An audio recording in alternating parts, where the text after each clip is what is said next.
நீங்க சர்விங் ஜட்ஜாச்சு, வேலை செய்யற ஜட்ஜி, அரசியல்வாதி வரலாம், வீதி பேர் வரலாம்.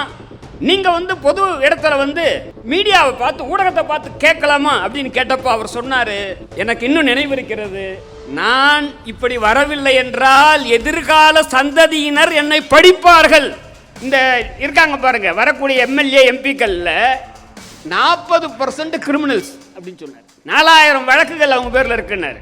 தமிழ்நாட்டை பொறுத்தவரை கடைசி வரைக்கும் இருப்பாங்களான்னு எனக்கு தெரியாது. தமிழ்நாட்டு அசெம்பிளியில 543 கூட்டக்கூடாது என்று தீர்மானம் நிறைவேற்றி இருக்கிறார்கள். எல்லாரும் சேர்ந்து நிறைவேற்றிருக்காங்க.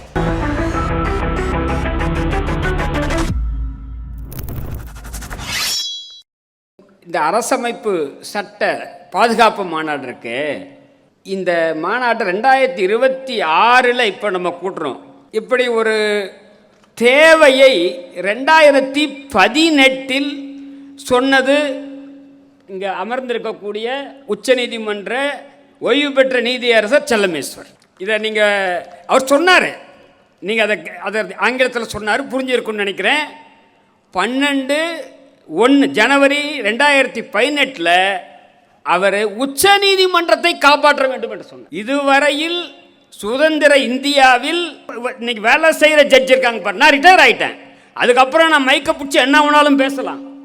ஆனால் சர்வீஸில் இருக்கும்போது இந்த சுப்ரீம் கோர்ட்டை காப்பாற்றணும் அப்படின்னு சொன்னார் அவர். அதான் அவர் மட்டும் இல்லை, அவர் யாருன்னா நம்பர் 2, அதாவது சீஃப் ஜஸ்டிஸ்க்கு அடுத்த நிலையில் இருந்தவர். அவராக கூட இன்னொரு 3 பேர், மொத்தம் 4 பேர். இப்போ தமிழ்நாட்டில் கூட ஒரு கமிட்டியெல்லாம் போட்டாங்களே மாநில உரிமைக்கான, அவர் உட்பட ஜோசப் உட்பட 4 பேர் உச்ச நீதிமன்றத்தை காப்பாற்றணும்னாங்க. அப்போ அவர் ஒரு கேள்வியை கேட்டாங்க எல்லாம், நீங்கள் வரலாமா, நீங்கள் சர்விங் ஜட்ஜாச்சு, வேலை செய்கிற ஜட்ஜி, அரசியல்வாதி வரலாம், வீதி பேர் வரலாம், நீங்கள் பொது இடத்துல மீடியாவை பார்த்து ஊடகத்தை பார்த்து கேட்கலாமா அப்படின்னு கேட்டப்போ அவர் சொன்னார், எனக்கு இன்னும் நினைவு இருக்கிறது, நான் இப்படி வரவில்லை என்றால் எதிர்கால சந்ததியினர் என்னை படிப்பார்கள், என் மனசாட்சிக்காக நாங்கள் இந்த கேள்வி இதுக்க அப்படின்னு சொன்னார் அவர். எனவே இந்த மாதிரி இருக்கக்கூடியவர்கள்லாம் இருக்கிறப்போ நம்ம நிச்சயமாக அரசமைப்பு சட்டத்தை அதனுடைய விழுமியங்களை பாதுகாப்பான்றது நான் உறுதியாக நம்புகிறேன். என்னன்னா, இந்த ஏன் அவர் சொல்கிறாருன்னு பாருங்க, ஏன் உச்ச நீதிமன்றத்தை சொன்னார் அவர், மீதியெல்லாம் இருக்கு பாருங்க. நம்ம அரசமைப்பு சட்டத்தில் உச்ச நீதிமன்றம் தவிர மீதி எதுவும் சுயேட்சை அமைப்பே கிடையாது. கிட்டத்தட்ட சிபிஐ, இடி, இன்கம் டேக்ஸ், என்ஐஏ, என்ன கேட்டால் எலெக்ஷன் கமிஷன் கூட கான்ஸ்டியூஷனில் அவங்க சட்டம் போட்டு பண்ணிக்கலாம், அதான் சட்டம் போட்டாங்க அவங்க என்னன்ட்டு. ஆனால் உச்ச நீதிமன்றமும் உயர் நீதிமன்றம் தான் ஒரு சுயேட்சையான அதிகாரம் உள்ள அமைப்பு, அதை ஒழிச்சிடாதீங்கன்னு சொன்னார் செல்லமேஸ்வர் அவர்கள். அதான் முக்கியமானது. ஒழிச்சிட்டாங்க. இன்னைக்கு 2018 இருந்த உச்ச நீதிமன்றத்தை விட இன்று அதை விட ஒரு வருத்தமான நிலைதான் இருக்கிறது. 1. 2, அவர் என்ன சொன்னாருன்னா, இதை சீர்திருத்த முடியுமா அப்படின்னா முடியும்னு சொன்னார். எப்படி முடியும், நம்மால முடியும்னார். we the people of India, நாம நினைச்சா முடியும் அப்படின்னாரு. அதில் ஒரே ஒரு செய்தி தாங்க நான் சொல்கிறேன். இப்போ நம்மள சரிபாதியாக இருக்கக்கூடிய பெண்கள், அந்த சகோதரி கூட சொன்னாங்க, நீங்கள் இன்னைக்கு எங்கே கலந்துக்கிட்டு இருக்காங்க, குடும்பத்துடன் வரலையேங்க. ஷாஹீன்பாக் போராட்டம் ஒரு வெற்றிகரமான போராட்டம் இந்தியாவில்.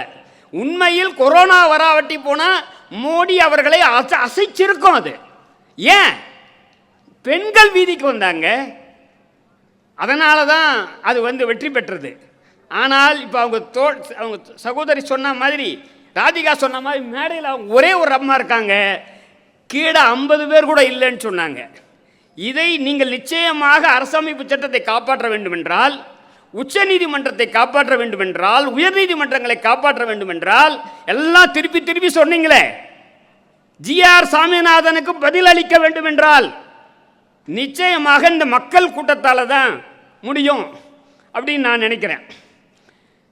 ஏற்கனவே 2-3 செய்திகளை சொன்னாங்க. 1, இந்த இருக்காங்க பாருங்க, வரக்கூடிய எம்எல்ஏ எம்பிக்கள்ல 40% கிரிமினல்ஸ் அப்படின்னு சொன்னார்.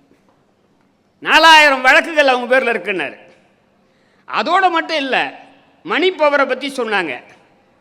இந்த இந்த சூழலில் இருந்தாலும் டெமோக்ரஸியில் அவர்களுக்கு ஒரு பங்கு இருக்குது. ஒரு எம்எல்ஏ அப்படின்னா. ரெண்டாவது, இந்த 543 இருக்கு, இப்போ இருக்க 543 எம்பிஸ் இருக்காங்கல்ல, அதை வந்து கூட்டுறது இருக்குல்ல, கூட்டுறது தேவையில்லை அப்படின்னு சொன்னார். ஒரு செய்தியை உங்களுக்கு சொல்லிக்கிறேன். தமிழ்நாட்டை பொறுத்தவரை கடைசி வரைக்கும் இருப்பாங்களான்னு எனக்கு தெரியாது. தமிழ்நாட்டு அசெம்பிளியில் 543 கூட்டக்கூடாது என்று தீர்மானம் நிறைவேற்றி இருக்கிறார்கள். எல்லாரும் சேர்ந்து நிறைவேற்றிருக்காங்க, பாஜக தவிர்த்து. வேற இந்தியாவில் வேற எந்த மாநிலத்திலும் இல்லை. அதுக்கு நம்ம பெருமையாக சொல்லலாம். நம்ம நிற்போமா தெரியாது. இன்னைக்கு கூட சொல்றேன், இந்த கட்சிகள் அத்தனை பேரும் உறுதியாக இருப்பாங்களான்னு தெரியாது.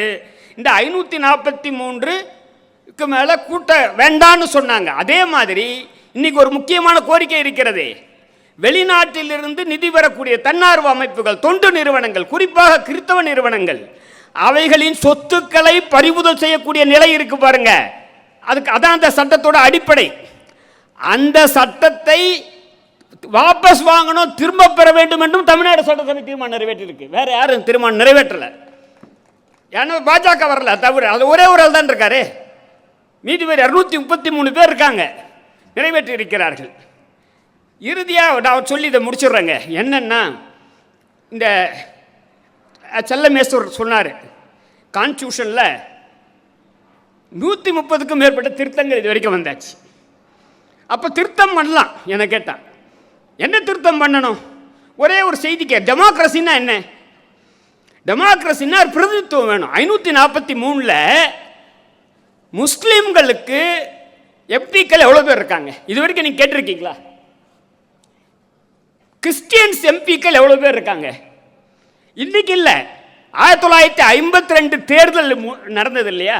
அதிலேருந்து 5 ஆண்டுக்கு ஒரு முறை நடக்கிற இந்த தேர்தலில் 14% முஸ்லீம்ஸ் இருந்தால் எவ்வளோ பேர் இருக்கணும்?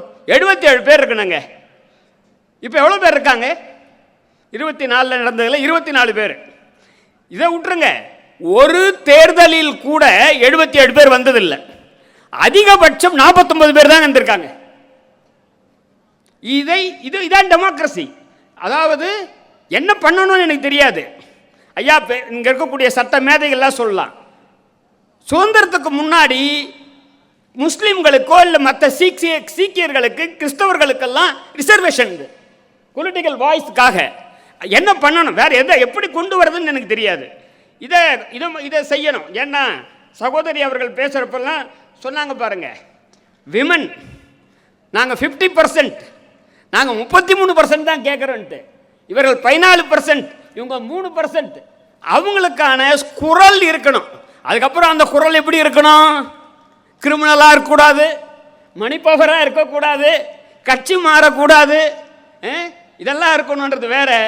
இதையெல்லாம் செயல்படுத்த வேண்டும் என்றால் அவர் சொன்னது மீண்டும் உங்களுக்கு நினைவுபடுத்துகிறேன். நமது நீதிபதி அவர்கள் சொன்னார், we the people, நம்மால தான் சாதிக்க முடியும், மக்களால் தான் சாதிக்க முடியும், நாம் சாதிப்போம் என்று கூறி விடைபெறுகிறேன். நன்றி, வணக்கம். ஊடகம் கார்ப்பரேட் அரசியல்வாதிகளின் கைப்பாவையாக, அடிமைகளாக இருந்தது போதும். இனி சாட்டை எடுத்து சுழற்றும் நேரம் வந்துவிட்டது. ஊடகம் பொதுமக்களாகிய உங்களுக்காக, உங்களாலேயே இயக்கப்பட வேண்டும். ஊடக சுதந்திரத்திற்காக உங்களின் பங்களிப்பை இன்றே அளித்திடுங்கள். ஓ, அப்ப அந்த மிஸ்டர் அண்ட் மிஸ்ஸஸ் பெர்ஃபெக்ட் உண்மையிலேயே வர்த். நரம்பு தளர்ச்சியிலிருந்து விடுபட்டு உடம்பு ஒரு புது வீரியம் பெற மா நேச்சுரல்ஸோட மிஸ்டர் பெர்ஃபெக்ட்டை யூஸ் பண்ணுங்க.